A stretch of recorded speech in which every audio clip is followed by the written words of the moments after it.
Good afternoon, everybody. What's going on? It's the Flying Pig here on Flying Pig United with another cheeky little stream for you lads and lasses. We're back here with the latest Manchester United news, updates, transfer goings on, etc. Obviously, we haven't done this for a week or so due to the Euros being on. We haven't missed a whole great deal of stuff in all fairness, but we'll cover the latest up-to-date news of the day right now in this afternoon show.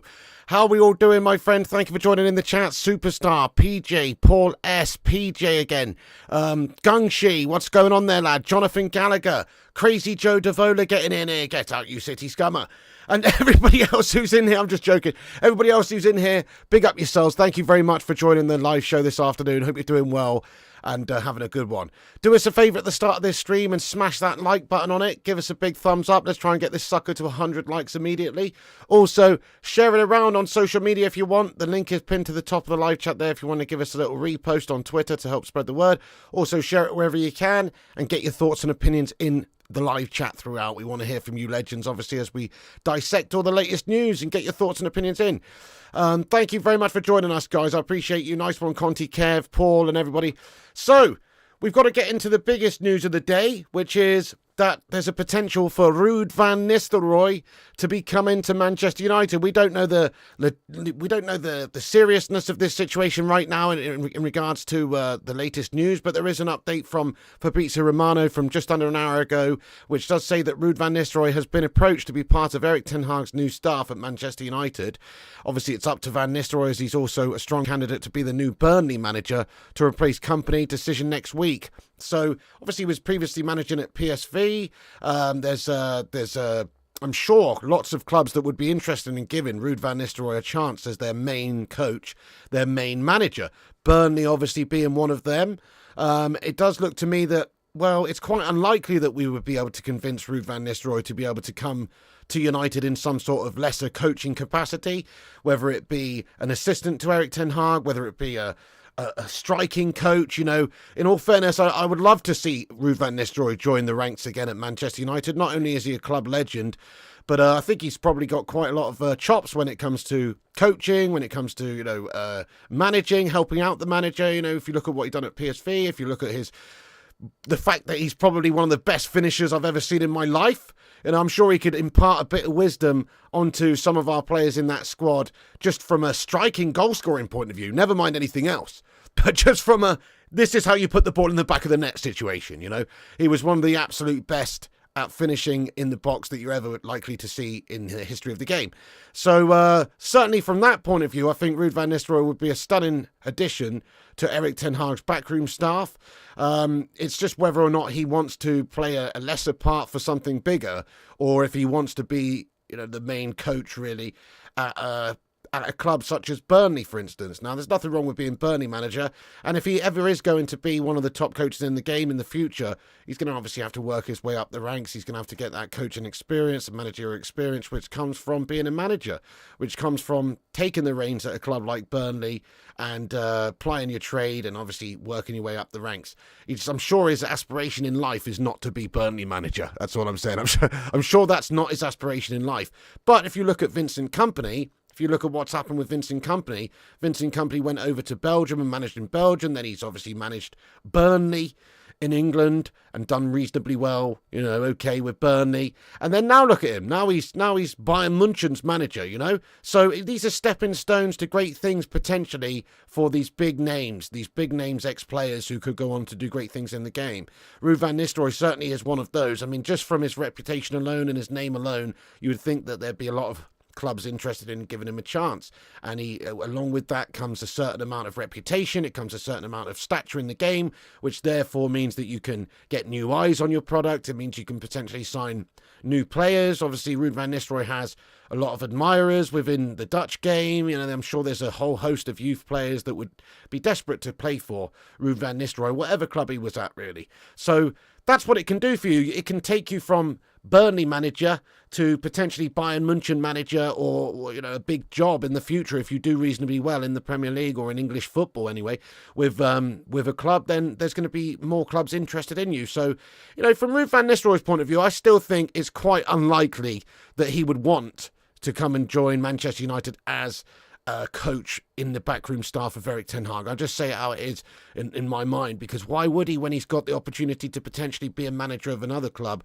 which could therefore lead in the future to him being a proper big club manager, Maybe just for the love of Man United, maybe for the extra experience that could be had from being in this club setup at the moment and potentially having a hand in maybe bringing the fortunes of Man United back to where they should be. But let's just ask the chat very quickly. Yes or no, do you think that Ruud Van Nistelrooy is going to be interested in taking a backroom staff role at Manchester United? Get your thoughts and opinions in. As opposed to being a manager of a football club, like Burnley. So get your thoughts and opinions in. I have to say no, personally, because, like I said, like I just explained, I believe there's obviously a lot more opportunities there for him if he was to go and take the reins as the main coach of a football club. I'd love to think we could do it, but I don't think it's overly realistic myself. Let's see what you guys are saying in the chat, though. Thanks for getting involved. Iceman says no. Kingslayer says he won't, sadly. Nice one, Stephanie Griffith. We got 47 likes. Keep hitting the thumbs ups there, guys. Let's get to 100. Cheers for that, Stephanie. PJ says no. Stephen Shipman says yes. Paul says he hopes so. Alex says yes. Mustard says doubt it. Superstar says yes, despite what people think, United still has great pull. Okay, yeah, fair enough. No, United still does have great pull, but it's like from his point of view, he's going from being the manager at PSV to being a striking coach at United, or even an assistant manager, which obviously isn't available right now, unless Erik Ten Hag is to sort of shuffle around his coaching staff. Obviously, there were some reports that he wasn't happy with Benny McCarthy being allowed to go and stuff like this. I mean, maybe you could see Ruud coming in that capacity. But what role is Ruud Van Nistelrooy really going to play for Erik Ten Hag? It's going to be his assistant. It's going to be a coach, a striking coach. I don't know. I mean, I just don't see it myself, personally. Maybe if there was a chance for him to be the actual assistant manager, perhaps it could be the case.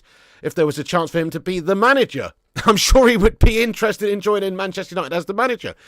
But I don't really understand why he would rather be a backroom staff for Ten Hag than a manager himself of a football club. There's obviously a lot more experience to be gained, arguably, from taking the reins at even a much smaller club and being the main manager there and plying your trade and learning and trying to, do as good as you can with the club that you've got. So I think if Burnley was on the table, I mean, I don't know about finances and things like this of what would be offered to Ruud Van Nistelrooy, but certainly I think if Burnley was on the table to be the manager of Burnley, I believe that would be a much more favourable job role for him than being an assistant for Ten Hag at Manchester United. But who knows? I hope I'm wrong. I really hope I'm wrong, because I would love to see Ruud Van Nistelrooy come back to this football club in some capacity. Guy's an absolute legend of the club, goal-scoring phenom, and as I said, I believe he could certainly teach a lot of the players in our team a certain thing or two about putting the ball in the back of the net. Like, for instance, Rasmus Højlund. Rasmus Højlund scored 16 goals for us last season, but as a young player, who better to learn from in that 6-yard box or in terms of movement than Ruud Van Nistelrooy? There isn't many better to learn from, in all fairness, if anyone. So from that regard, I think Ruud Van Nistelrooy could definitely add a lot to our team in terms of just like coaching players to be better in the box. That is a very important facet of our game. We want to be able to score goals. We want our players to have the best of the best when it comes to coaching in terms of movement, finishing, these sorts of things. People may say, it's just a natural thing. You've either got it or you haven't. But it's definitely something that you can improve upon. Finishing and movements and just experience that you gain from playing and being coached. This is something that can really improve a player like Rasmus Højlund, for instance. So I don't think there'd be anybody better that could do that, in all fairness, than Ruud Van Nistelrooy. So I hope it's true, guys. I really hope we do see Van Nistelrooy accept some sort of a role at the football club under Erik Ten Hag. And if Erik Ten Hag can actually convince Ruud Van Nistelrooy to come and coach for us in some capacity, then it's a bit of a master stroke, because he is a manager. He is a manager of big clubs previously, PSV, etc. He is somebody that could manage other clubs. So if you're able to to get somebody in there to help you coach and to help as part of your backroom staff that could go and manage a different team, could go and be the head coach of a different team, you have to say that would be a bit of a master stroke, because you're just getting that quality, that experience, those footballing people in behind the scenes, which can only really help and benefit Manchester United. So let's just hope that it's the case. Let's hope that Ruud Van Nistelrooy does accept Erik Ten Hag's job offer, whatever the case may be. We don't really have too much details in the way of what role that would be. As I say, the report from Fabrizio from a little while ago suggests that he's been approached by Ten Hag to be part of his new staff at Manchester United. Obviously, it doesn't say what capacity or what role this would be, but right now we could only assume it would be some sort of a coach within the setup. Obviously, probably a striking coach or an attacking coach, or maybe just an all-round general coach. Obviously he has got managerial experience. So let's hope that that's the case, guys. I would love to see Ruud Van Nistelrooy back at Manchester United, but I still believe that the reality is, if there's club offers, to be the head coach from other clubs, such as even Burnley, he would probably be better suited to go and to do that, especially if he's really serious about being a manager in the future, which it looks like he has been in the past, obviously. If he's really serious about being a manager, then it makes sense for him to go and be a manager somewhere, to go and be the head coach at a different football club. And that could lead to, in a couple of years' time, maybe being the head coach of Manchester United. I suppose you could also say that if he is part of Man United's backroom staff, and even if Ten Hag leaves the football club in the future, he would also be in the line for maybe being a future coach of Manchester United regardless. So I suppose in that regard it doesn't make much of a difference, but from an experience point of view, from a managing point of view, surely he'd be better off going to manage a different football club rather than be second fiddle or third fiddle at United. Let's get into the chat for a few minutes though and see what you legends are saying before we move on to the next topics and the transfer updates, etc.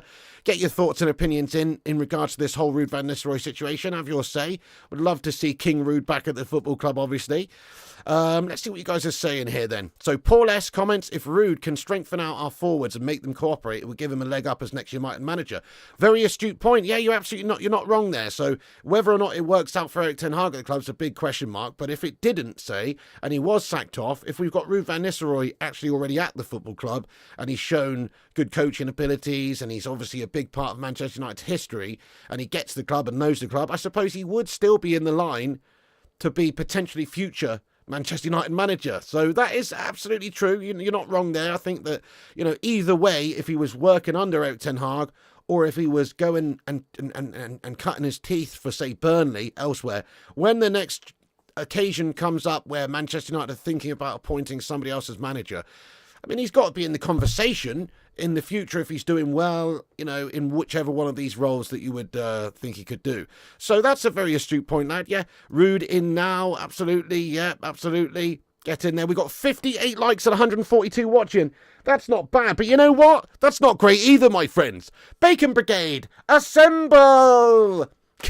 Give us a thumbs up if you haven't done, guys. It helps boost the channel up on the algorithm. It's free. And you might as well, it makes sense.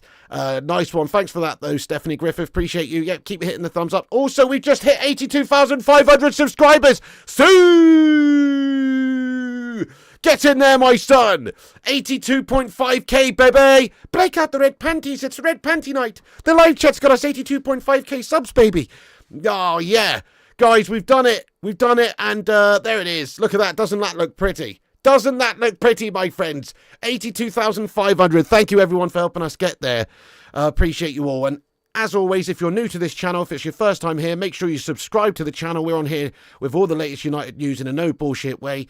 And we cover all the latest United news as a community as well. We get everyone involved. So subscribe. Get yourself subscribed and have your say in the live chat. Nice one. Nice one, Neil. Kingslayer says, and with Ruud in the staff, we can easily imagine the press making things up to destabilise the team and Erik Ten Hag fares. I mean, I would be very interested to see what he could bring to the party, though, in terms of, actually changing the way we do go about it in the final third. Because if I was Erik Ten Hag, I would just put Van Nistelrooy in charge of coaching all the forwards, obviously, in regards to movement, in regards to finishing, training, that sort of stuff. You can't get anybody better, surely. Ruud Van Nistelrooy is one of the best ever in that regard, in regards to just movement in the box, regards to finishing chances off. He's one of the best. So it would be sensational to see what he can actually do to transform the fortunes of our forward line. And also deliveries into the box. It's not just the finishing. Like, he knows what sort of balls the forwards want. If you think about back in the day when he was at Man United, the service that Ruud Van Nistelrooy got was incredible. And he obviously had that relationship working with the wingers, which has been built up over, a bit of time at the club. But he obviously knows where he wants the ball, and the wingers learn where he wants the ball. And because of that, they became very fluent in terms of getting the ball to him in the right areas and finishing off chances. And that is a big part of football. So Ruud, I think, could help potentially, in terms of the forward movements and the forward line, could possibly transform the way that we're playing. You look at how United were under the last season. We were very poor in that regard, in very poor in regards to getting the service to the forwards where we needed it, very poor in terms of just getting good deliveries into the box generally throughout the season. Ruud could help transform that, I'm sure of it. So if we could get him in there, it would be sensational. Jonathan says he could certainly help us out with our -1 goal difference. In all fairness, yeah, let's register him as a player. We could certainly do a lot worse as well, 85 minutes gone on the game, you're 2-1 down. Who better to bring on than Ruud? Obviously I'm joking, but still though, he's what a finisher. Bringing Ruud in would be a statement by Ineos. Great shout. So there's a big emphasis on Ineos this summer. There's a big sort of need for them to do something, for them to show something, to show that they are going to be doing things a little bit differently than the previous regime. There's a huge emphasis on them to try and shape the squad, but there's also an emphasis on them to do things behind the scenes in a footballing capacity, like appoint the right people in the right roles. Not just coaches, but obviously in the hierarchy of the football club, making footballing decisions. But certainly we want to see them do something in regards to changing the backroom staff, changing the hierarchy, changing facilities. They've already started to do that, obviously, at Carrington and things like that. But, we want to see more. There has to be a statement this summer from Ineos to try and change the fortunes of Manchester United in all different capacities, all different areas.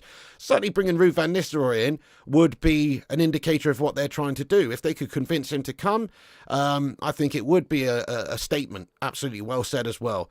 Put Ruud up front, still better than most United strikers. Absolutely, yeah. Exactly, Jamie Robinson. That's right. So Benny McCarthy was our previous sort of forward coach, and obviously I think it would be a step up in that regard to get something like Ruud Van Nistelrooy, who's actually got massive quality in that area, but also his managerial experience, his coaching experience is way bigger. He's actually coached teams.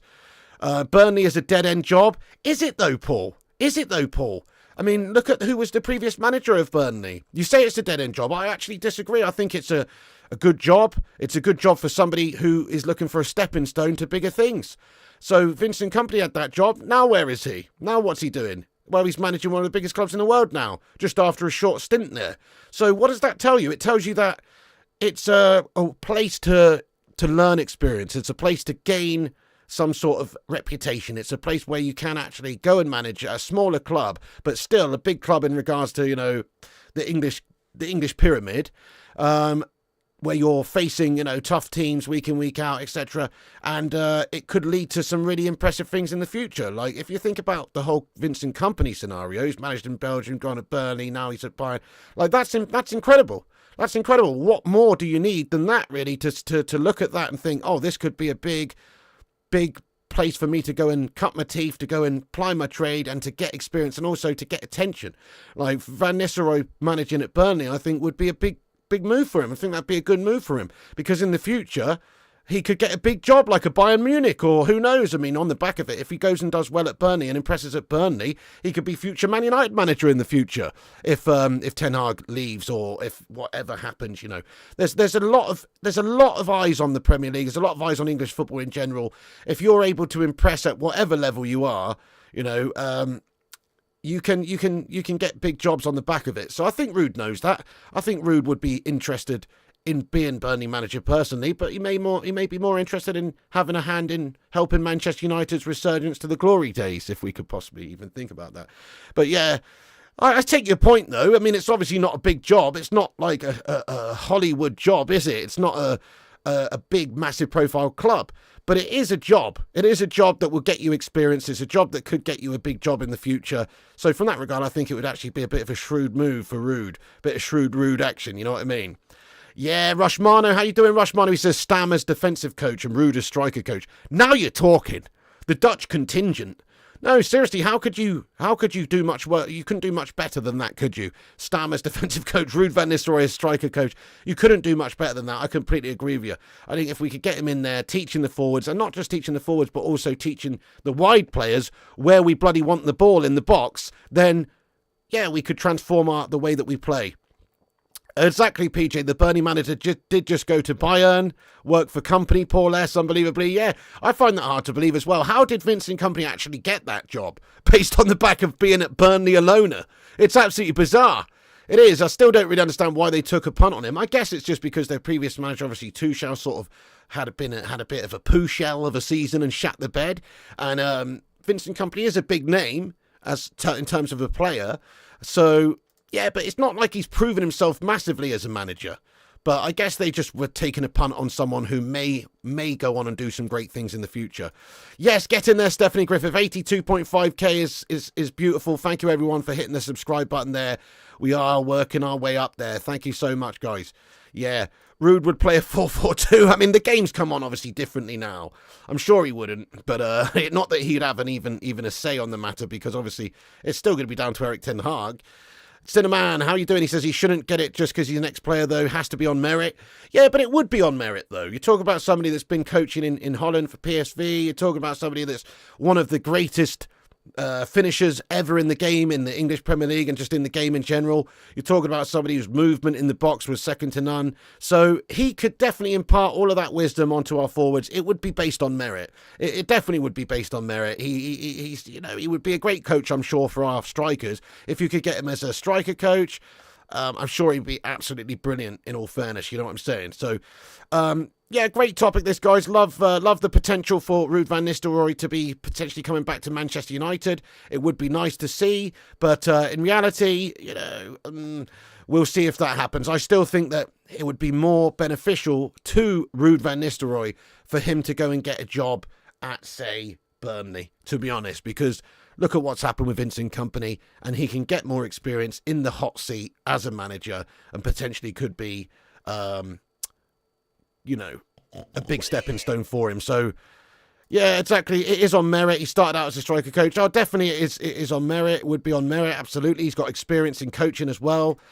Josh Lee, how you doing? Says definitely needed for our striker coach. Absolutely, if we could convince him. But I still think Ruud Van Nistelrooy would probably be more interested in being a manager himself. But we'll see if we can convince him. If Sir Jim can, that'd be fantastic.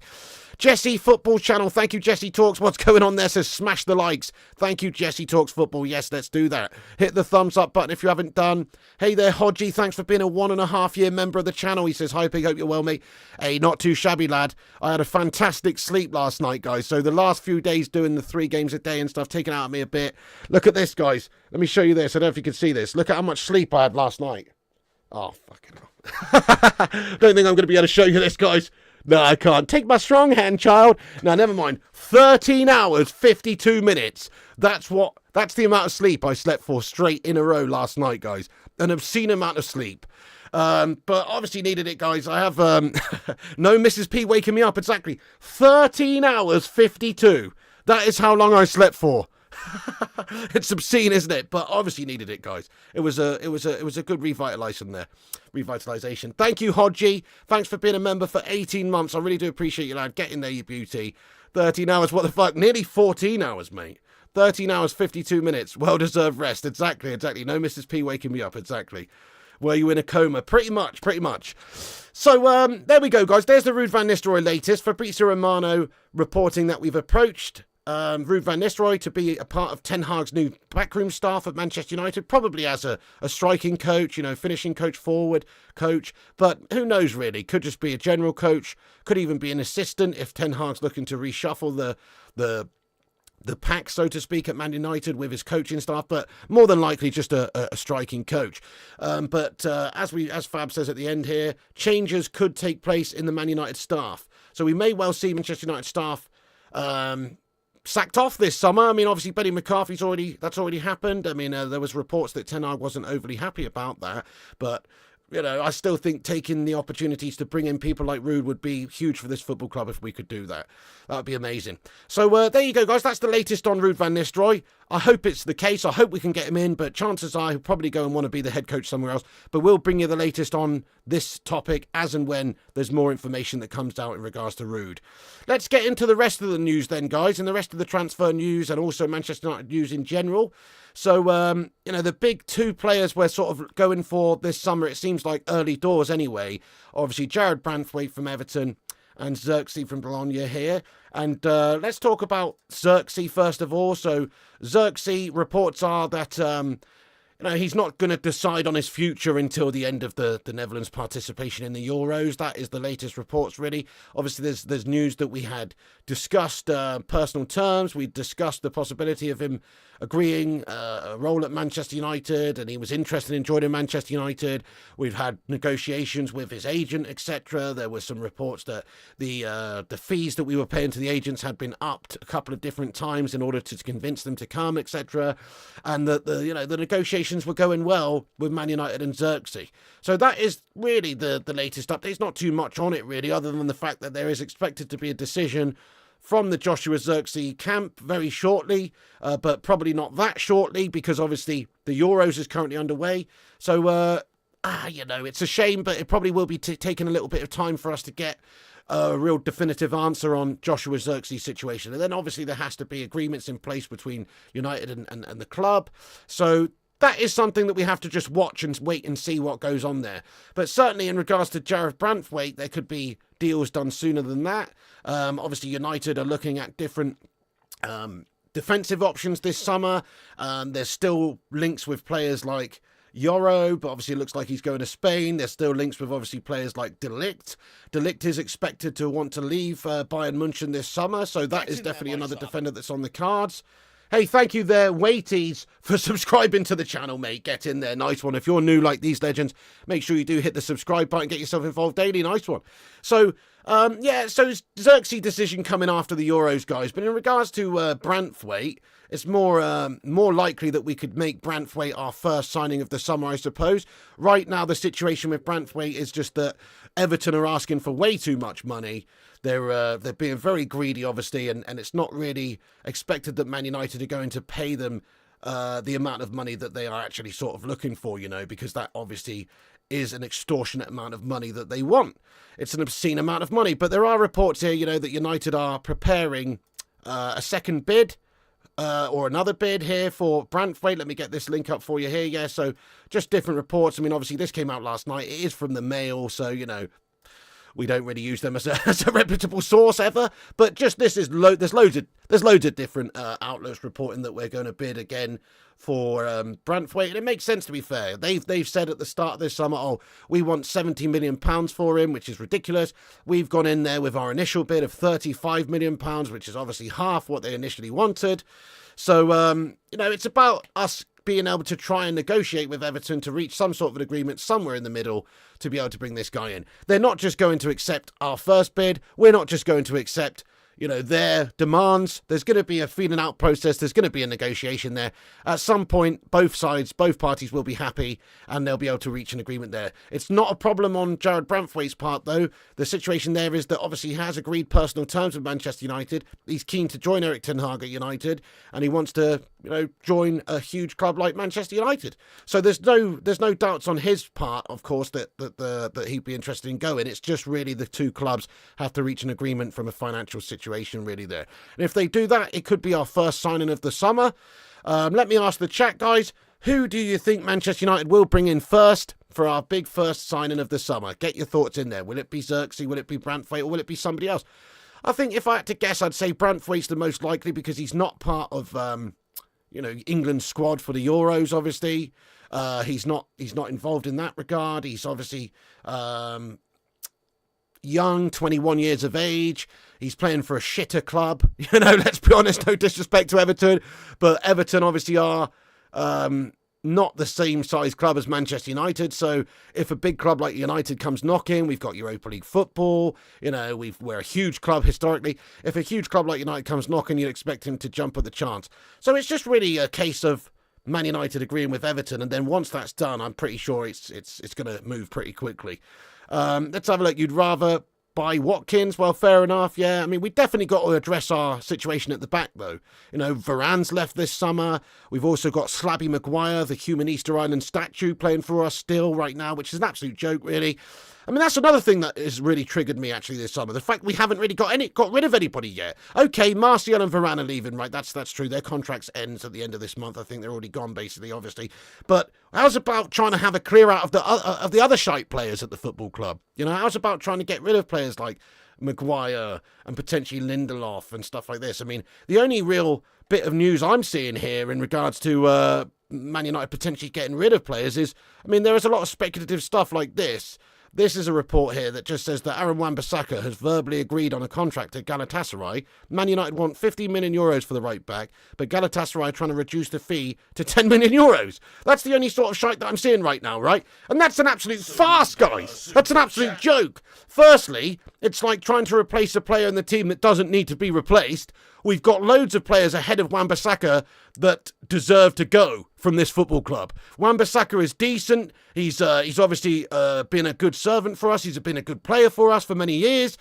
He's a solid defender. He's a solid player. I don't think he's the best right back we've ever seen. Absolutely not. But he's a good, solid player. He's young, homegrown. All the rest of it ticks a lot of the boxes, right? He's a different player to Dalot. Different player entirely to Dalot, which gives you options. You know, I just find it very silly if Man United are trying to get rid of Aaron Wan-Bissaka right now, especially when you consider that there's this amount of money being bandied around. 15 million, 10 million. I mean, it's absolutely ridiculous. Why the hell would we do that? Okay, I get it. Maybe Ten Hag wants to bring in a different right back. Okay, maybe Frimpong or Dumfries or whatever, you know, he's all Dutch friends, you know, maybe he wants to bring in a different right back. Okay, I get it. I do understand. But really, is that really the position in the team that we need to strengthen first? Is that really the position that we need to get rid of a good player in to try and improve? No, it's not. The positions we need to strengthen are, we need 2 centre-backs. We need to get Maguire gone for Anton Rudiger. We need at least 2 centre-backs. We need another midfielder as a very bare minimum, and we absolutely need a striker as a bare minimum, probably a wide player too. But we've got Rasmus Højlund, our only recognised proper striker up there. That's the position you need to go and sign another player in immediately. And you've got to have a clear out of the guff players in the squad in order to maybe generate a bit of cash, clear some wages, etc. But Wan-Bissaka's not on the biggest money at Manchester United. Wan-Bissaka's performed to a good standard over the years. Wan-Bissaka is a defensive-minded right-back. I just don't get it, guys. Keep or sell Wan-Bissaka in the live chat. Get your thoughts and opinions in here. To me, I would keep him all day long. He's in the top 5 consistent performers for me at the football club. He may not be world-class, but he's a consistent performer. You can rely on Aaron Wan-Bissaka. You can. He's the sort of guy as well that when you're coming up against the big teams with the world-class wingers, and maybe you're going to be on the back foot for some of the game, he makes more sense than playing than Dalot because he's actually great in the tackle. He's great one-on-one defending. He's great with the last-ditch tackles. So this is something I'm very passionate about, guys. Wan-Bissaka should not be sold this summer, in my opinion, and we should look to strengthen in the other areas of the team. You know, we should look to strengthen in the other areas of the team. Okay, fair enough, right? If somebody was to come in with a massive bid to turn your head, I don't know, 40 million, 50 million, 60 million, if somebody's out there crazy enough to spend huge money like that on Wan-Bissaka, then okay, I get it then. Maybe you can use that money to go and further strengthen the team in other areas and it's more beneficial for the team. I get it then. But for 15 million euros, piss off. We pay 15 million euros for unknown melts. We pay 15 million euros for Doris the Tea Lady's contract. Do you know what I mean? We're an absolute wasteful football club. What's 15 million euros going to do? You know, it's going to get somebody's big toe in terms of the transfer market in this day and age. So I don't really understand trying to sell one of our consistent players for 15 million euros. It's ridiculous, guys. What are we doing at this football club? So it smacks of the Andre Onana situation once again. You know, it's like, if it ain't broke, don't fix it. David De Gea was better option, huge club legend, consistent as fuck, great player for us. Oh, let's get him gone and let's spend 50 million on Andre Onana and make ourselves worse. Do you know what I mean? Like, why? Why? Makes no sense. We should have gone and strengthened elsewhere at United last summer. We should have got a midfielder in, another midfielder, maybe another striker in. That money should have been spent on the outfield positions. It shouldn't have been spent on replacing De Gea. We should have just signed De Gea up to a new contract and spent the money elsewhere. Maybe it's easy to say in hindsight, but actually I was saying this last year too, if you remember. So I don't understand why we would look to get rid of Wanda-Bissaka and potentially bring in other players in that position when we don't really need to strengthen that position as the most important area of the team. The centre-backs, the midfield, the strikers, maybe the wide areas. We've got Anthony Gastos. Oh, sorry, I messed that up. Anthony Dos Santos on the right wing, who's got 1 goal, 1 assist last year for us in the Premier League. You know, we've got Rashford over on the other side who gets pissed up and can't be bothered turning up for training. We've got Victor Dwindloff who, you know, has got one mind on assembling IKEA flat pack furniture instead of defending our fucking team after time. We've got Slabo Maguire who's still here at this football club collecting 200k a week. There's a lot more players ahead of Wanda-Bissaka. We should be looking to move on, is all I'm saying, guys. So I am pretty disappointed about this particular update. It's speculative, but there's reports that, you know, Galatasaray have agreed personal terms with him. If that's the case, I find it ridiculous that we would let him go. I really do. By the way, I've missed a super chat here. Sorry for that. Let me go and try and find this lad. I think I have anyway. Have I? Where is it gone? Sorry, I was just in the middle of mid-rant where it came through there. Paul S., thank you very much, mate. Very much indeed for the super chat here. I appreciate you, lad. He comments and he says, I just don't see any first-choice signings this window. Ratcliffe said, play the we don't have Ashworth card. Ratcliffe will play the we don't have Ashworth card. Maybe we will get 6th or 7th choice. I just hope we get outgoings. Well said, Paul. Well said, Paul. I have to agree, really. But I don't necessarily think it's down to Ineos. I think it's just the situation at the football club right now, why we can't attract the absolute top players. You know, so like you've seen Elise turning down Chelsea and going to Bayern. There's a lot of movement already happening from other clubs. Man United are looking like we're missing out on a lot of the big targets. You know, a lot of the big targets are going to be missed out on. And I think it's because of just where the situation is at the club. It's going to be a long-term process to fix this Man United side. I don't think it is going to happen in one window, sadly. Like, I would like to think Ineos could go out there and buy the best of the best, but are the best of the best going to want to play in the Europa League right now? Even if it's for extra money per week, are they going to want to do that? The best of the best want to be playing with the best of the best in the best leagues, the best competitions. Man United finished 8th in the Premier League. We've got shithouse owners. We've got a manager who might not be here in a few months' time. Who knows? So it's not exactly the most stable environment to play your football right now, and it's not the pinnacle of the game right now, sadly. Although Man United's one of the biggest, best clubs in history, you just have to be honest and say we are a Europa League standard side right now. That's where we are. We're not a Champions League standard side. We need lots of change at this football club, and if you're the top players and the other top teams are coming in for you, you're going to be more inclined to go and join them at this moment in time. You know, if Bayern Munich or Barcelona or Real Madrid or Man City, lo and behold, fucking absolute cheating bastards, if they come in for you right now and you've got an offer on the table that's similar, you're going to be mad to go and play for Manchester United right now, in all fairness, because those clubs are successful right now. Those clubs win things. Those clubs are playing and competing for the top trophies in the game.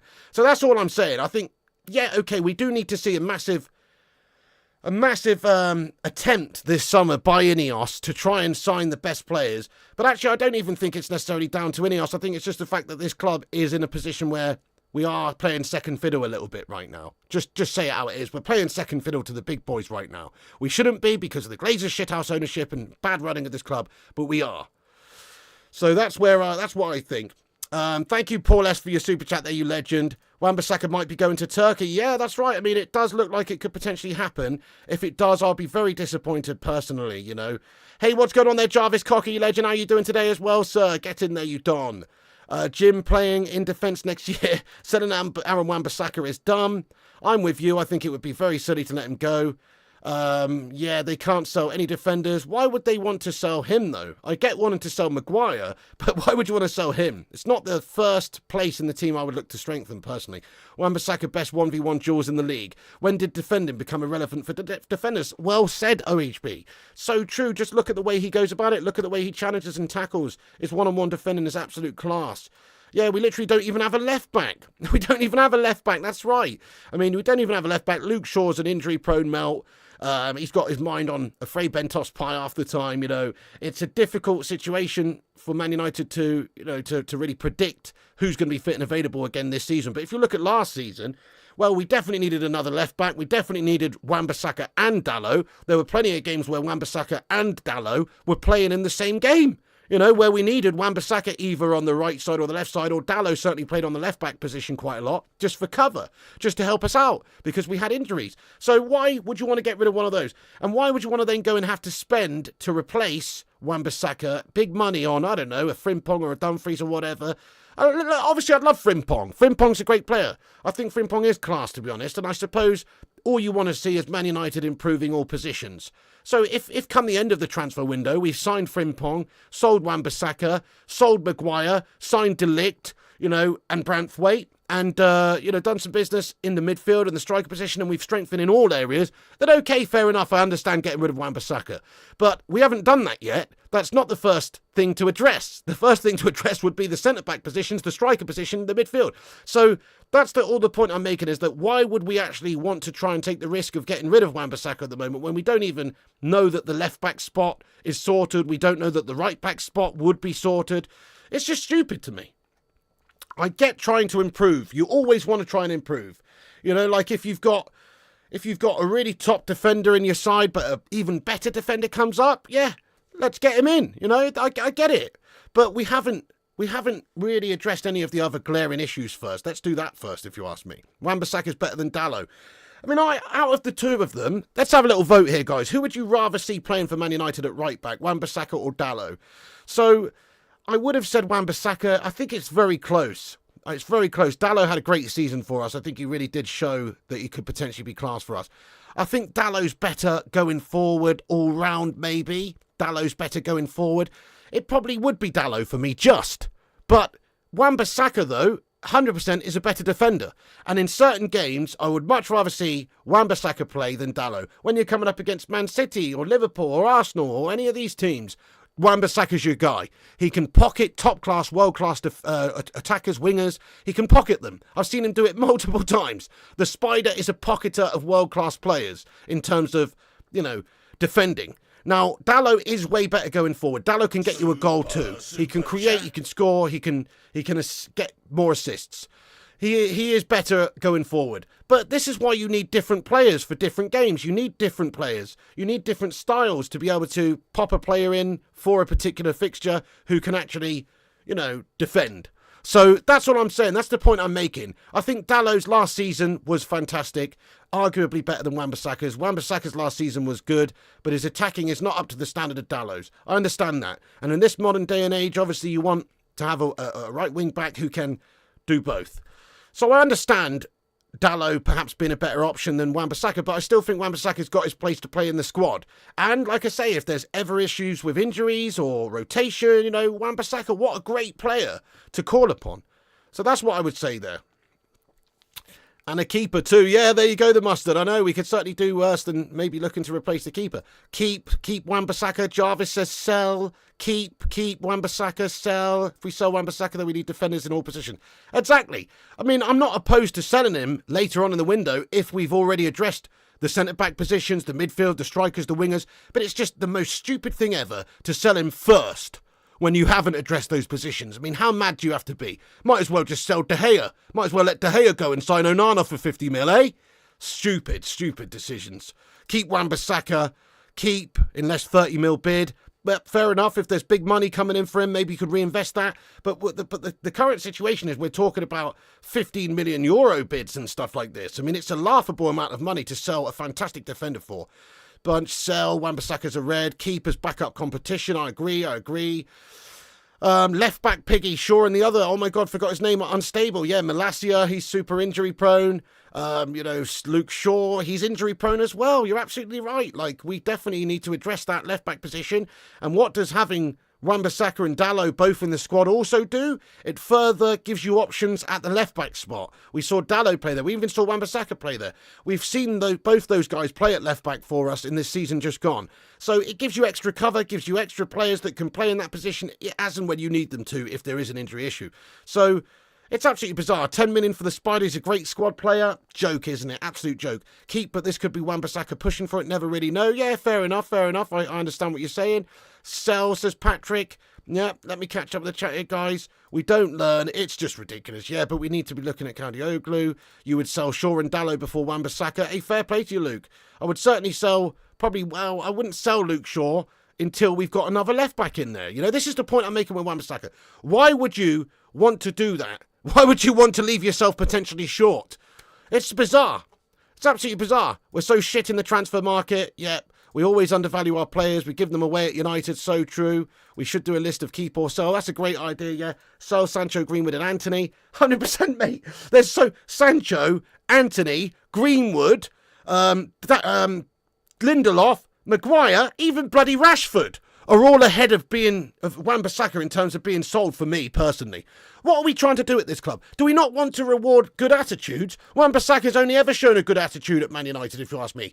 Guy's putting in a shift every single game I've seen him. Where have you got Marky Rashford running around, sorting around, jogging around like he can't be arsed? Going out on the lash in Dublin, looking, or Belfast, wherever it was, drinking the Guinnesses, not turning up to training the next day, and he's getting in the team, and he's getting the big money. It's like we're rewarding the wrong players at this football club, to be fair, if you ask me. The board are also to play, but Ten Hag is the manager, so ultimately responsibility is his. Maybe that's true, Kevin. It's true. I suppose, if that's the case, what can United do other than to look to try and sell him? If he's requested the move, then okay, I understand it. I'll let us off then. But otherwise, it's dumb. It's dumb to try and sell a good performer, a good squad player. It's dumb. It's just dumb. If fair enough, if you've done all the other business first, you've got two centre-backs, got the centre-mid, got the striker, got the winger, okay, then you can look to improve the right-back spot. But we haven't done that. Wan-Bissaka probably asked to move. He gets no game play, and United are stifling his career, to be honest. Totally disagree with that last bit, though. I mean, let's have a look at Wan-Bissaka's stats for the season just gone. Okay, so season just gone. Let's take a little look and see how many games he played for us. Now, he's obviously not the first team choice. Dallow's played a lot more times than in the season just gone. But he still managed to play 22 games in the Premier League this season. He still managed to play 4 FA Cup games, 3 Champions League games in the group stage, and 1 in the EFL Cup, taking his overall appearances at United to 30. He played 7 times at left back for us, 23 at right back. So what? That's not no games. That's not Donny van der Beek levels of appearances. That's a significant amount of games. He is playing second fiddle to Dallow. I'm sure if we have a look at Dallow's stats here, let me just look at Dallow's stats. I'm sure if we're looking, by the way, he only got 2 assists in those 22 games in the Prem and 1 in the Champions League. So he only got 3 assists in 30. That's really a problem area for Wan-Bissaka's game. It's going forward. I accept that. He's not the best going forward. I accept that. But defensively, he's a boss. Now, Dallow, on the other hand, he will have played more games for us, I'm sure of it, because he was Ten Hag's sort of first choice in the side. Yep, 51 appearances in all competitions throughout the season. He played 36 times in the Premier League for us, 6 times the FA Cup, 6 times in the Champions League, twice in the AFL Cup. So, look, obviously, he's the first choice right back for Ten Hag. That's clear. But in terms of assists and goals, he has done better, but he's played twice as many games almost. Look, he's got 5 assists in all competitions, 3 goals, which is better than Wan-Bissaka, I'll admit that. But it's not insane. It's not insanely better. So I just don't really understand why we would try and do that anyway. It's bizarre. Quite ridiculous, really. I thought we want competition, exactly. I couldn't agree more with you. Anyway, so we were actually talking about, just gone off on a massive tangent here, guys. We were actually talking about Branthwaite and Zirkzee, and then somehow I've gone off on a massive tangent talking about Wan-Bissaka. But it's something I'm passionate about, guys. I would just like to see Man United really, try and strengthen where we need to strengthen first, and then once we've strengthened, then we can perhaps go and look at these other positions that are slightly less important to me. Like, for instance, the goalkeeper position last summer. Doesn't make sense for me to let De Gea go and spend 50 million on a new guy who may or may not be as good or worse or better. You don't know. And it turned out he's worse. So it's the same could be said here. Fair enough. Let's go and improve the right back spot, but only if we've improved all the other positions that we've just talked about. It's bizarre, guys. You know what else really pisses me off is that Manchester United are in the position where we are just letting everybody sign everybody else that we want. Look at this. Here's another one. Obviously, João Paulinho on the Bayern deal, quality player, quality signing for Man United, Premier League experience, an absolute destroyer. Would come in and help our midfield. Should be obtainable, could be obtainable, could probably convince him. You know, not an insane amount of money compared to some signings either. Okay, I understand it. If Bayern are knocking and they want him, maybe it's hard for Man United with our Europa League stature right now to be able to convince him. But look, João Palhinha's quotes on the Bayern deal, they won't let me speak. I'd like to say something. He said, Palhinha has agreed on a 5-year deal with Bayern and wants Fulham to let him leave after deal collapsed last summer, right? So we're just letting all the good players go to other teams, aren't we, it seems. Ineos at the moment are not impressing anybody, I don't think, with their movements in the transfer market. Like, they are letting good players go to other teams. We haven't even tried. So, obviously, Chelsea tried to get Elise. We didn't really. Just maybe speculative guff, but we didn't really. We are actually shitting the bed at the moment in the transfer window. Why aren't we perhaps doing a little bit more business? The only thing I can really think of is just it's unrealistic for these players to come to United right now because of where we're at. But I would like to think that this club could still convince some of these players that play for the likes of Everton or Fulham to come and play for Man United. I would still like to think that's the case. But unfortunately, it does look like it's going to be another transfer window where we struggle to bring in the top talents. And I just think we are in a different sort of market right now. We're looking for the younger players that need to try and step up to the next level and that will progress, rather than going to sign ready-made stars, which is a shame because you want to do a mixture of both. You want to obviously bring some new players in who can be great for the future and who can develop at your football club, but you also would I would love to see Palhinha play for Man United. Smash a 1 in the chat, guys, if you would be interested in João Palhinha signing. Obviously, it's not going to happen. It's just redundant talking about it, to be honest. But smash a 1 if you would have had him, because just look at his stats in the Premier League every season. He's always up there. He's basically number 1 in terms of tackles, winning the ball, you know, in the middle of the park. That's what you want. You want a midfield destroyer who can play where Casemiro is, essentially, who can give you different options, who can give you quality, and who's got that proven Premier League experience. That means something as well. And he's also fits in with some of the lads in the team as well. You know, you've got players like Dalot, Bruno with those Portuguese friends. So, you know, he would have been a great player to at least try and go and get, but we didn't try to go and get him. We didn't try to go and get him at all. We've just let him go elsewhere, you know, without even bothering. At least Chelsea tried to get Elise, you know, at least they tried. We didn't. We haven't tried. So that's what really pisses me off. It seems like we're shopping around in the bargain bin basement area again already, and it's only the bloody start of the window. You know, like for this, for instance. Now, don't get me wrong. I think Adrian Rabiot is a good player, but we're mostly interested in him because his contract's running out in 7 days' time. That's why we're mostly interested in him. You know, this is a report here from Court Offside anyway that says that Ten Hag has made Adrian Rabiot his priority. Yeah, it's probably bollocks, but I could imagine us being interested in him because he's dirt cheap compared to other players, you know, because he's a budget option. He is a good player, and in all fairness, he represents good value. I think he's a good player, you know. He represents good value, you know. But really, we're not going for, you know, proven better players within the Premier League for a bit more money. We're just going to cheap out and get freebies, are we? Okay.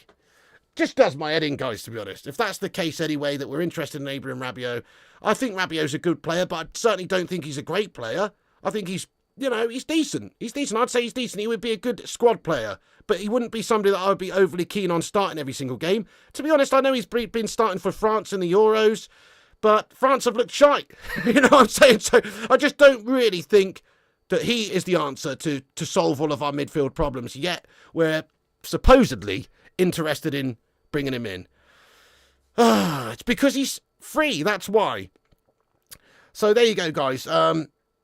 Look, rant over. That's rant over, but I am very disappointed with how we are going about it so far in this transfer window. We haven't seen any real movement. The only sort of big movements we've seen is agreement with Jared Branthwaite, of course, in regards to personal terms, and the potential future agreement of that deal with Everton, which could be an extortionate amount of money.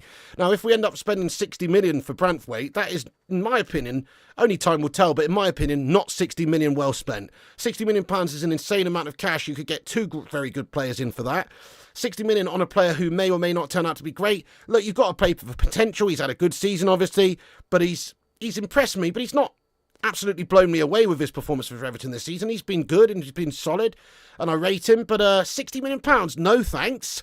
No chance at all would I spend that amount of our kitty on him this summer. So that's my opinion. I think that if that was to be the agreement, it would be too much.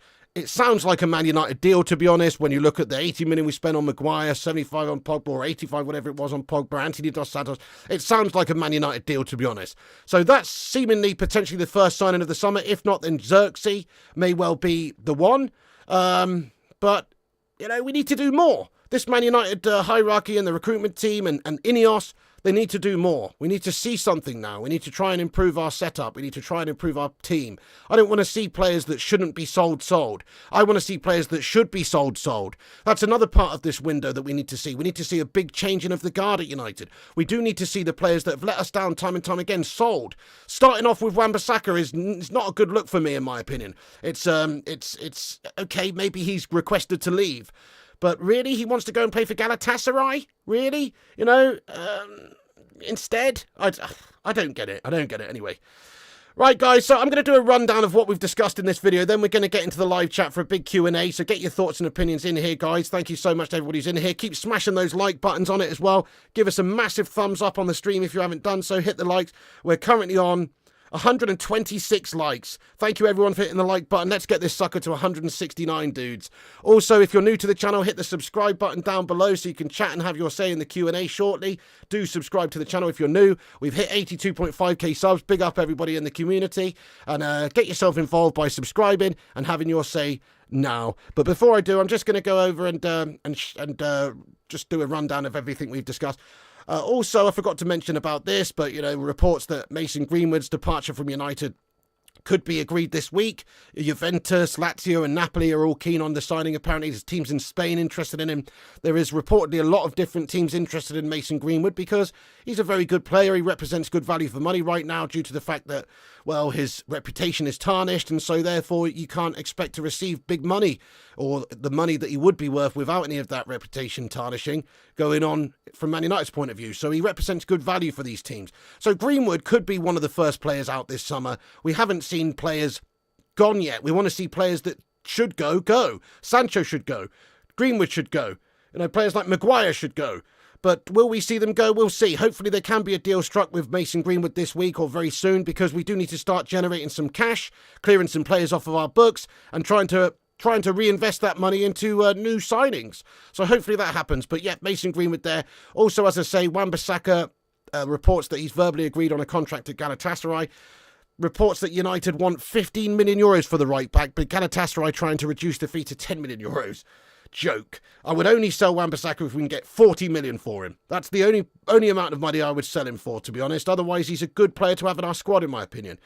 Also, Ten Hag, as I say, priority perhaps is Adrien Rabiot. His contract's up in a week's time. He would be available for not very much money compared to other midfield options.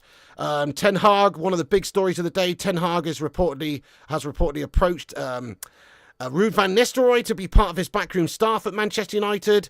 It's obviously up to Ruud Van Nistelrooy whether or not he would want to take the job as opposed to potentially a head coach role at a club like Burnley.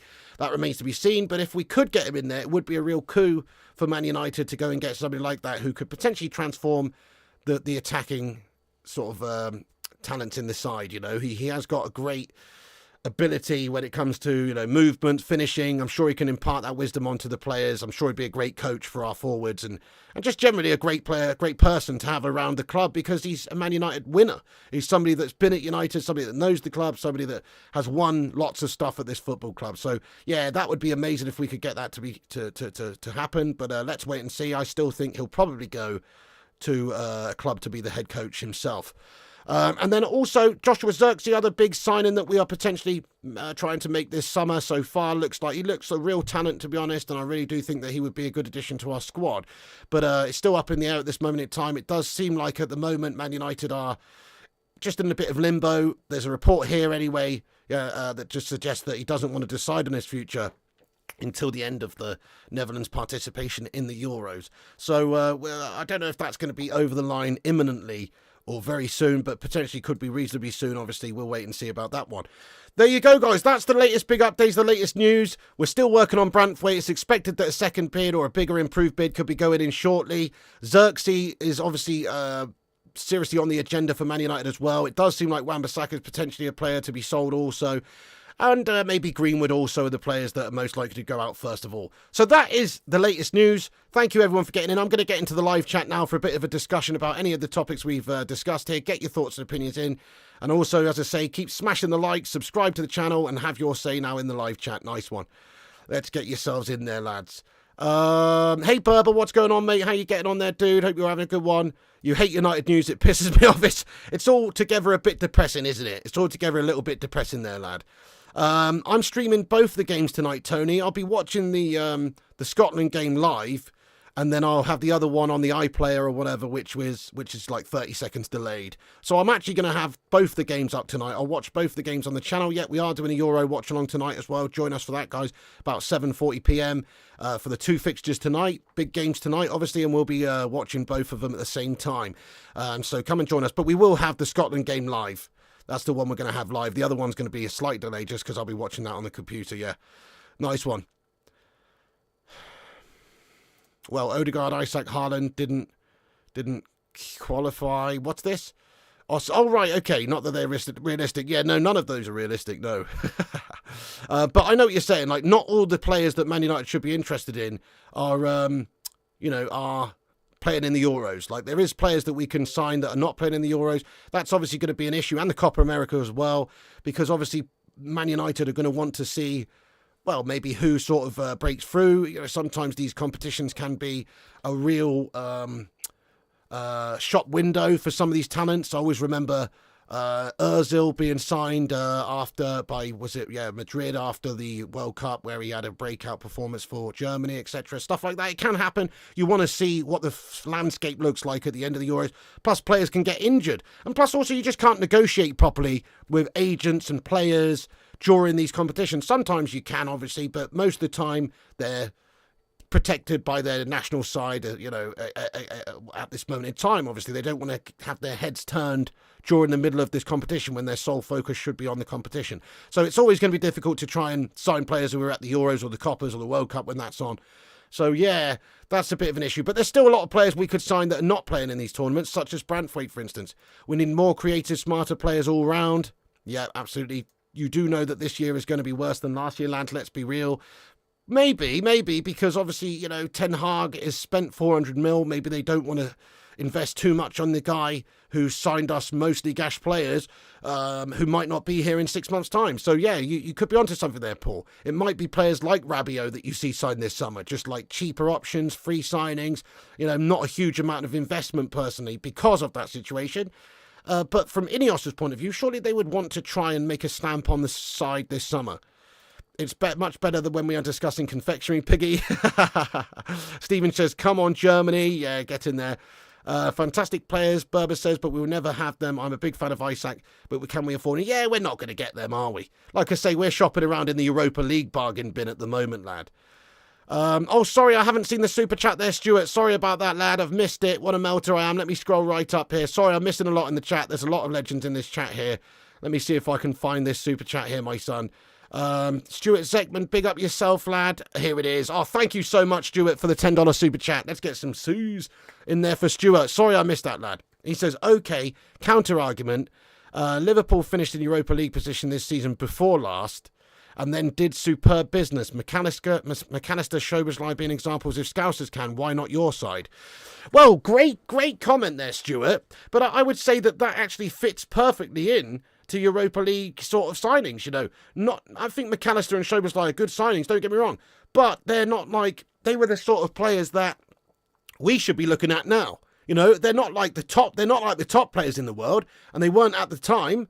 They'd had good seasons, and they were good prospects for the future, and they were progressing nicely and had the potential to be top players in the future, right? But they weren't there already. So that's kind of what I'm saying. I'm saying Man United should be looking at the next players to step up to go to the next level. That's it, really. Those are two good examples of players that were ready to step up and go to the next level. Trossard at Arsenal would be another one. Players that are playing for lesser teams that you can sign for not a huge amount of money that can go in the future be top players. So I think you've made a great comment there. But actually, I think that McAllister and Szoboszlai, at the time that they signed them, are exactly the sort of players that Man United should be trying to sign right now. They're actually not the established world-class top talents, the big names. They're the ones that have the potential to be that in the near future. And that's exactly the sort of signings we should be trying to make. So I see what you're saying, and there's no reason why Man United can't do that. I've always said Man United should be trying to produce great talents, not just from our youth setup, but also signing great talents. Like how is it that we used to be able to go and pluck out fantastic cheap signings that would do great jobs for us? Players like Chicharito, Xavier Hernandez for 6 million quid from Guadalajara, for instance. Why was it we were able to do stuff like that in the past, but now we can't? Why is it we let cheap signings like Caicedo end up going to other sides, or Ruben Dias, or Julian Alvarez, or, lots of these players we've discussed in the past that we could have gone and got and should have gone and got. Ragnick said as much. He said that, we could have gone and got Julian Alvarez in the January window when he was at the club, but the club didn't want him. The club didn't do it. And he wasn't a lot of money at the time. Now he is. Now he is, because City have had him. City developed him. He's been class at City, playing for his country as well. Now he is. But at the time, he was obtainable by Man United. Now he's not. But he was then. That's the sort of player we need to sign. The player that has, a good potential, is not a huge amount of money, but one day could be. That's the reality. So, yeah, good comment though, lad. United haven't hit rock bottom yet. No. You just don't trust Ten Hag's talent. Maybe, well, I don't so far from what we've seen overall, I must say. But I still am prepared to give him a chance this season. He is going to be the coach. I still think we've got to back him in this window and try and improve the squad and, give him all the tools that he needs to try and actually improve us. Look, we did have injury problems last season. We'll find out if this season it's down to that or if it's down to his coaching. I know it's a mixture of both, personally, because I saw him make a lot of silly subs or decisions or tactical decisions. I've seen him make a lot of errors this last season just gone. But it's not to say that he can't turn it around. I hope he turns it around. I hope that in a year's time we're saying, we're so glad that we didn't sell or we didn't sack Ten Hag, because look what he's doing now. I really hope that that's what is the case. But only time will tell on that one. My gut instinct probably says that he's probably going to melt. But I hope I'm wrong. I hope that he does turn it around. McAllister over Mount all day. Definitely. You see, United have signed the wrong types of players. Why sign Mount last season for 60 million quid when you could have signed, anybody else? Why do that? We just signed the wrong players last summer. Why let De Gea go and sign Onana for 50 mil? We signed the wrong players. Kate says we shouldn't worry too much about next season. To be honest, the last few games we played, I think we actually looked quite good with Bruno and McTominay pressing from the front. Yeah, fair one, Kate. We definitely need to improve. Look, the mentality and the way we play needs to change first and foremost. Look at Southgate. Look at Southgate's England. He's got amazing players. Imagine if Man United had all of those players, you'd expect us to go on and challenge for the league. If we had Bellingham and Kane and Foden and Saka and all the rest of them, you'd expect us to be challenging for the league. But it's actually about making them play well together. It's not just as simple as saying, sign this player, sign that player. The coach's job is to get the best out of the squad. Southgate's not doing that for England, and to be fair, Ten Hag hasn't been doing that for United in this last season just gone. We did still win the FA Cup though, but he hasn't over the course of the season got us playing to a great standard. I don't think anybody can say that. So it's really about actually changing the fundamental things that were wrong at the club. The way we played, the lack of control in midfield, the attacking prowess, the transition, etc. We've got to just change the actual way that we play and the mentality. If we do that, then the personnel is obviously going to make a difference, but it's not the be-all and end-all. We do need to sign new players. But if everybody in our team could just stay fit and we actually had, Martinez playing for us regularly and there was some understanding that could be reached on a consistent basis with the defence and, the midfield, Casemiro, Mainu, for instance, and, Bruno's obviously playing every game with Højlund up top, then you would expect us to do a heck of a lot better even if we don't sign anybody. I still think we will finish a lot higher than last season, this season, as long as players stay fit, without signing a single player. That's how bad we were last season. So, yeah, you're absolutely spot on. I don't think we're expecting miracles in the transfer window. I just want to see us sign a few good additions. And then I want to see Ten Hag change the fundamentals that were making us look so bad last season and getting us to concede the second most chances in the league behind Sheffield United. You're hoping this year will be more enjoyable for us. Last year took its toll. Spot on, it did. Awful. Yeah, we just want a bit of joy. Although, to be fair, Paul, in all honesty, that FA Cup win, what a magical day that was. And that's what's kept Ten Hag in the job. It was a magical victory. You do have to say that was what this club's all about, against all odds, coming back from adversity, looking like you're down and out and managing to get some glory, That's what this club's all about, to be fair. So that really did go a long way to saving the season, but it wasn't enough. We certainly have big issues in the league and the Champions League that need to be improved upon this season. Yeah, there you go, BC. I know, it's like he should be playing in the Bruno Fernandes role, really, if you're going to see the best of him, and yet Bruno's the man there. So why would you want to go and sign somebody who is competing with Bruno when you don't want anybody competing with Bruno, or when Bruno should be the man? That's exactly what the point I'm making about Wan-Bissaka, really. Roshmano says you want to see Lacey, Amas, Ibrahimov promoted to the first team. Yeah, great shout, certainly. Wheatley's another one. You've got some good young players. I think this is exactly what United should do. We should look to promote a couple of these youngsters like we do most seasons, to be fair, but we should absolutely look to promote a couple of youth players as well. Spot on, agree with you. That's what this club should always be about, is producing talents. If we didn't have all those injuries, it would have been much better. Yeah, that's definitely the case. Definitely the case. Let's see how we do this season then. Like you say, without the injuries, we'd have had a lot more options. We'd have had a lot more of a consistent squad. I still don't think it would have solved all of the problems we had, because I think a lot of it is coming from the play style and the coaching. But, it has to be said, if you can't have that consistency, that continuity with a squad, it's hard to get them to perform the same level every week, because you're chopping and changing all the time. So I do take that point, absolutely. I think we will be better even if we don't sign anybody this summer. Let's get back to buying homegrown, better communication. Yet, definitely. Everyone had injuries. This is why you need players like Wan-Bissaka. Spot on, agreed. Selling Wan-Bissaka would be a big mistake in my eyes. Unless he's requested it and he really doesn't want to be here anymore because he's playing second fiddle to Dalot. In which case, I understand selling him. But I still would try and convince him to stay as a squad player. And, he still played a lot of games for us and we still needed him a lot of times. It's not about having great players. It's about having great players to perform within a system. The final few games, we kind of did that. Case in point, Alex Ferguson's side, some years, some squads of Alex Ferguson's were unbelievable, but certain years, they were a little bit lacking in certain areas, but he was able to get the best out of some players, whether it's Anderson or Darren Fletcher, and to me, Darren Fletcher was a top player, but he was made a top player by Sir Alex Ferguson, you know what I mean? But, that's what I'm saying, like, it's more about the system and the mentality and the tactics that makes the biggest difference. I'm with you there as well.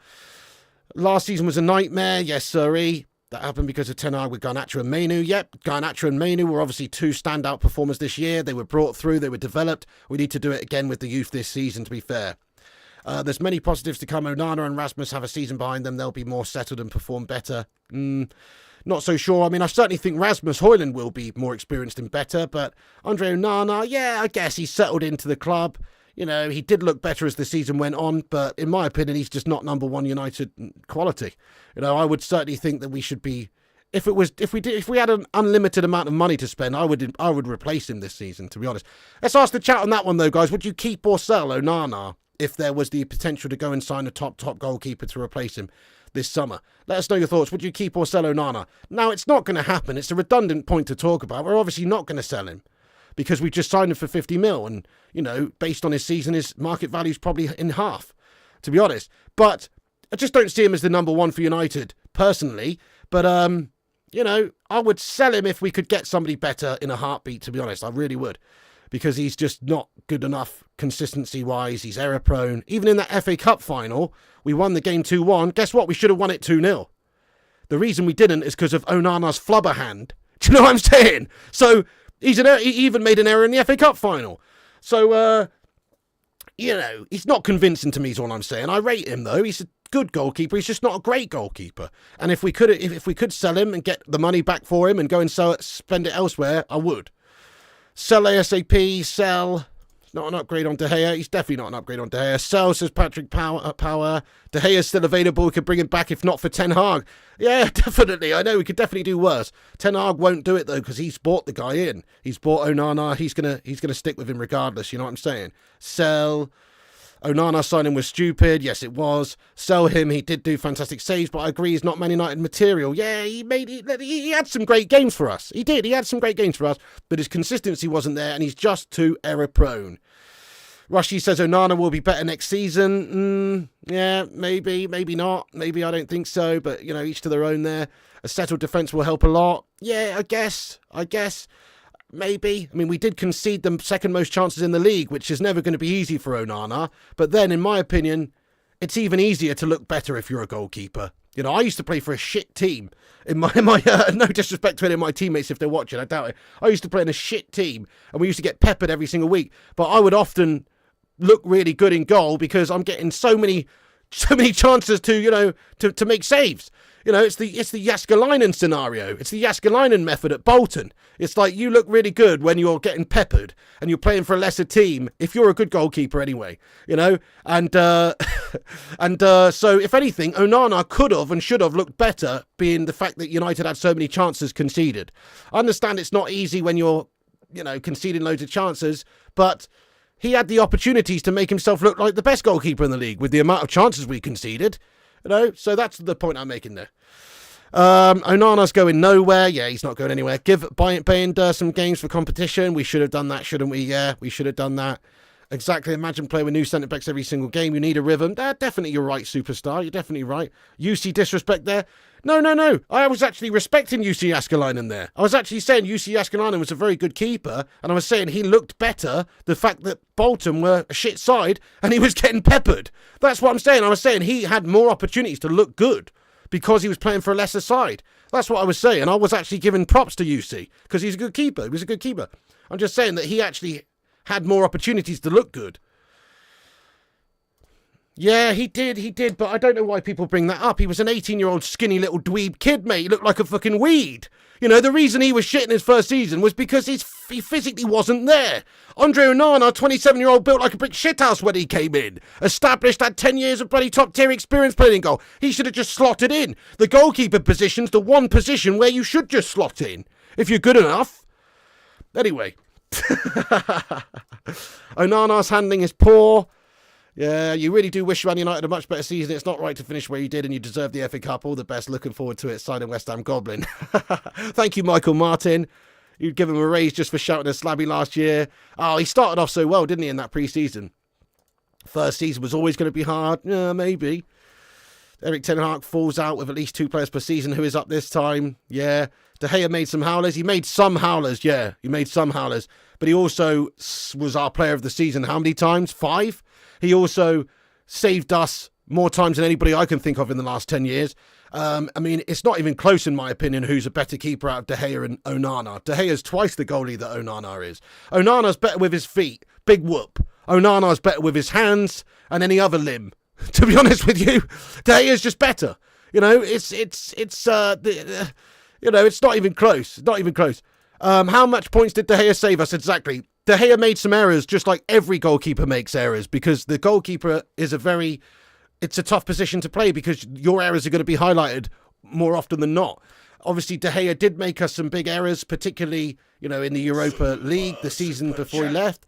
But the amount of times that he saved us more than cancels out the errors that he made. And he also made a heck of a lot less errors than Onana did in that season. I don't know the stats, but this is just going from memory, and I could be wrong. So as I say, I don't know the stats, but I would argue that Onana made more individual errors last season for Manchester United than De Gea did in any of his seasons at Manchester United.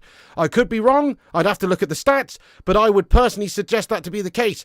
Having watched the team for that entire part of De Gea's career at the club and watching the team last season, I would argue that Onana made more mistakes than any individual De Gea season. I could be wrong there because I don't have the stats in front of me, but that's what I would argue. Stuart Zegman, thank you so much there, Stuart Zegman, for the $10 super chat there. You're a legend, lad. He says, have you any indication that this transfer business will reverse the criminal misuse of the talented, skilled and aggressive Rasmus Højlund, finally giving him a service he needs to score 18 to 20 goals? No, there's no indication at this moment in time that it will make any difference. It's about the way you play, isn't it? Like we should be able to get the service to him with Rashford or Ahmad Diallo, Anthony Dos Santos, and the midfield behind him, players like Bruno, should absolutely be getting the service for Rasmus. It was criminal we didn't get in the service. It's the way we're playing is an issue as well. But certainly the better wingers, the better wide players, the better players you have in the team is going to help too. And I think, replacing Anthony Dos Santos would be a big part of things. He's not going to get replaced though, because he's Ten Hag's, daddy. Ten Hag's son, I should say. more to the point. He's like, obviously, that he's not going to just let him fall by the wayside because he's brought him in for 85 million euros. So he's not going to do that. But certainly the way we play, I don't know, maybe if we can get Ruud Van Nistelrooy in the coaching staff, that would really transform things. If we could get him in there, coaching Rasmus, coaching the wide players to actually put the ball in the right areas, I'm convinced that would make a big difference to the way we play without signing a single player. So, there you go. Anyway, so his first season was shite. Yeah. Did you miss what I just said a minute ago, G-Wolf, about the fact that he was an 18-year-old wiry little kid? Why are we comparing 27-year-old built like a brick shithouse Andre Onana to 18-year-old David De Gea in his first season at a top club? That's just dumb, lad. Why do people even make that comparison? De Gea was a little kid. Mate, he was tiny, he was thin, he was weedy, he was gangly, mate. He was weak physically. I saw lots of issues with De Gea in that first season when he was getting bullied at corners and set pieces by big physical strong forwards in the Premier League. That was addressed later when he added the muscle, when he matured and developed physically. Andre came in as an experienced goalkeeper who just played in a Champions League final, for fuck's sake. Why even compare them? Are you going to compare 18-year-old Cristiano Ronaldo to 29-year-old Cristiano Ronaldo? There's no comparison. 18-year-old Ronaldo was great, but he was selfish. He was nowhere near as physical. 29-year-old Ronaldo pisses on 18-year-old Ronaldo. You know what I'm saying? It's like, what? And that's the same player, never mind two different players. So it's just stupid to even compare them. Why would you compare Onana to De Gea's first season? It's bizarre. I don't understand why people do that. It just doesn't add up to me. Anyway, De Gea's way better. That's all I'm going to leave it at, guys. Yeah, fair enough, Ryan, but it definitely helps because he can coach the players on movement. Obviously it's an instinct thing as well for Ruud Van Nistelrooy. It's hard to really teach natural ability, but you can certainly improve players by teaching them where to be, when to be, where to move, and also you can also have a say in how the ball's delivered into the box and where these players should be moving and where the ball should be delivered into the box. So, Van Nistelrooy, although being a great player doesn't make you a great coach, I think in his situation it probably would definitely help him to be a great coach. Yeah, nice one. It is. I don't understand why people make that comparison. Anyway, guys, we've been on here for an hour and 22 minutes. I better wrap this stream up. There's the latest Man United news. Thank you, everybody, for watching the stream. You can come back afterwards and get your thoughts and opinions in if you disagree with what I've said about anything. These are just my opinions, just my opinions. You don't have to agree. But if you do disagree, come back afterwards and get your thoughts and opinions in the not live comments section after the fact, and we can keep the debate going. Also, let me know what you think about Ruud Van Nistelrooy potentially being a coach for us. I still think he'll more likely go and coach a team like Burnley or somebody else because he'll be the head coach there. Also, come back, get your thoughts in on who we should sign this summer, who you think's realistic, Zirkzee, Branthwaite, etc. Come and have your say. We're a passionate community here. Not everybody's going to agree. That's the reality. Everybody's got their own thoughts and opinions on football, and that's all football is, a game of opinions. But we love discussing it, guys. That's what we do around here. And thank you for sharing your passion, guys, and listening to me share mine. You're a bunch of legends. Thank you so much for watching. Piggy loves you. Follow us on Instagram, Facebook, Twitter, TikTok, Twitch, and Kick at Flying Pig United. Come back later on, guys, for the Euros games. We're going to be watching a double header tonight at about 7:40 p.m. So come and join us for that. It'd be much appreciated if you do. And thank you for watching. Make sure you smash that like button before you go. Hit the thumbs up. Also hit the subscribe button if you're new. Click the bell icon for notifications. And, have yourselves a good afternoon, guys, and I'll see you tonight for the game, everyone. But thanks, everyone in the chat, all the moderators, people like Vutinator, Berber, Don Rushmano, Sing Games, Jonathan Gallagher, all the mods. Thank you for moderating the chat. Thank you to all the legends in green, like Paul Warburton, Superstar, Stephen Shipman, for being members of the channel. Thank you, Lernan, Kingslayer, and everyone. Thanks for being members. MT, big up all the members, big up all the legends in the chat who make this channel what it is. And thank you so much for watching. And here is the watch-along link, guys. If I could just ask you all, thank you, Primot, you're a legend, by the way, great moderating there. If I could just ask you all to do us a massive favour at the end of the stream and go over to this link right here, which is in the chat there. I'm going to pin it to the top of the live chat now. Click this link. That is going to take you to the watch along later on for the Euro. So do us a favour at the end of this one. Give us a boost up on the algorithm by going over there and smashing the likes on it pre-game. Give us a little like on that link right here. It's pinned to the top of the chat now. Click that link, go to that stream and smash a like and a reminder. Thanks, guys. Thank you, everyone, for watching. Thanks for getting your say in there. Thanks for everybody's opinions. Come back and have yours in the not live chat, and I'll see you there. Thanks, guys, for being here. Piggy loves you. And remember, when the seagulls follow the trawler, this is because they think sardines will be thrown into the sea. Thank you very much.